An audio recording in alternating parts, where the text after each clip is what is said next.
Hello বন্ধুরা, সকলকে জানাই ৭৯তম স্বাধীনতা দিবসের অনেক অনেক অভিনন্দন। হ্যাঁ বন্ধুরা, আজকে তোমাদের সঙ্গে একটা অন্যরকম ব্লগ ভিডিও শেয়ার করব। সেটা হলো স্বাধীনতা দিবসে আমরা কি কি করলাম আর কি কি হলো সেই বিষয়ে। আজকের দিনটা সমগ্র ভারতবাসীর গর্বের দিন, কারণ এদিনে আমরা স্বাধীনতা পেয়েছিলাম নিজের দেশকে নিজের করে।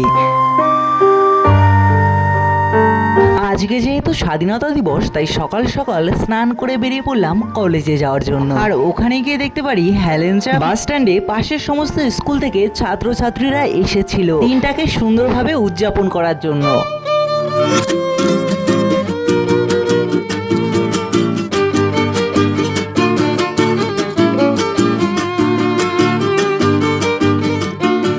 প্রতি বছরই হেলেঞ্চা বাস স্ট্যান্ডে একটা মঞ্চ করে সেখানে বিভিন্ন ধরনের অনুষ্ঠান করা হয়, আর এদিনও তার ব্যতিক্রম ছিল না। এদিনও এখানে অনুষ্ঠিত হয়েছিল বিভিন্ন ধরনের সাংস্কৃতিক অনুষ্ঠান, যা দেখতে বিভিন্ন সম্মানীয় ব্যক্তি সহ এসেছিল ছাত্রছাত্রীরা, আর তো আমরা তো ছিলামই।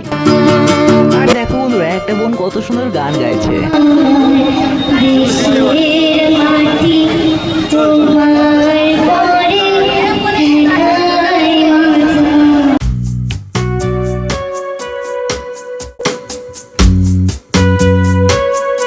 বন্ধুরা, এরপর আমি আর আমার একটা বন্ধু মিলে চলে এলাম বনগাঁতে, কারণ বনগাঁতেও খুব সুন্দর ভালো অনুষ্ঠান হয়। বন্ধুরা, এই বনগাঁতেই কিন্তু ছড়িয়ে ছিটিয়ে রয়েছে স্বাধীনতা সংগ্রামের বহু স্মৃতি। এখন আমরা যাবো, ঠিক আছে, তেরাঙ্গার একটা ব্যাজ কিনতে যাবো, ঠিক আছে। দেখবো ওখানে একটা দোকান আছে, ওই দোকানে যাচ্ছি, ঠিক আছে, আমরা ব্যাজটা পাই কিনা।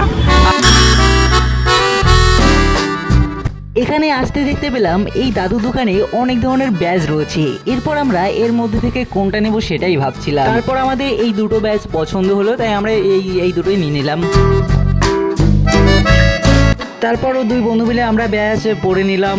এরপর আমরা যাব বনগাঁ নীল দর্পণের সামনে, যেখানে হচ্ছিল স্বাধীনতা দিবসের ৭৯তম উদযাপন।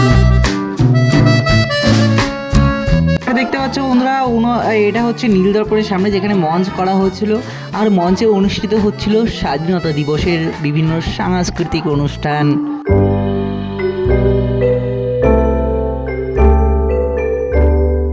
তোমরা দেখতে পাচ্ছ বন্ধুরা, মঞ্চটাকে কত ভালো করে তেরাঙ্গা দিয়ে সাজিয়ে তোলা হয়েছে। সত্যি খুবই অসাধারণ লাগছে দেখতে।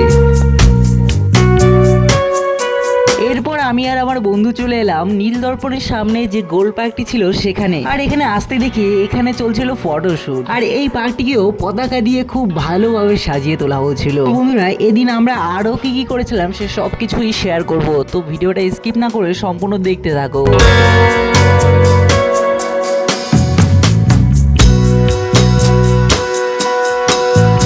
এরপর হঠাৎ যে এমনটা হবে আমরা কখনোই ভাবতে পারিনি। হঠাৎই আকাশের দিকে তাকাতে দেখলাম প্রচুর মেঘ করেছে, আর সত্যি কথা বলতে এই মেঘলা ওয়েদারটা সত্যি খুব ভালো লাগছিল, চারিদিকটা খুব সুন্দর দেখাচ্ছিল।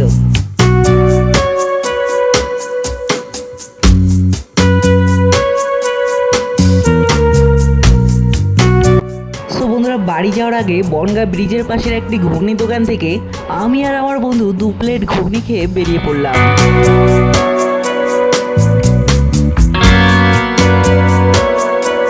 বন্ধুরা, ভিডিওটা কেমন লাগলো কমেন্টে জানিও। এই চ্যানেলে আমি বিভিন্ন ধরনের ব্লগ ভিডিও আপলোড করে থাকি, চাইলে সেগুলো দেখে আসতে পারো। আর আজকের ভিডিও ভালো লাগলে চ্যানেলটিকে সাবস্ক্রাইব করে পাশেই থেকো। Bye bye.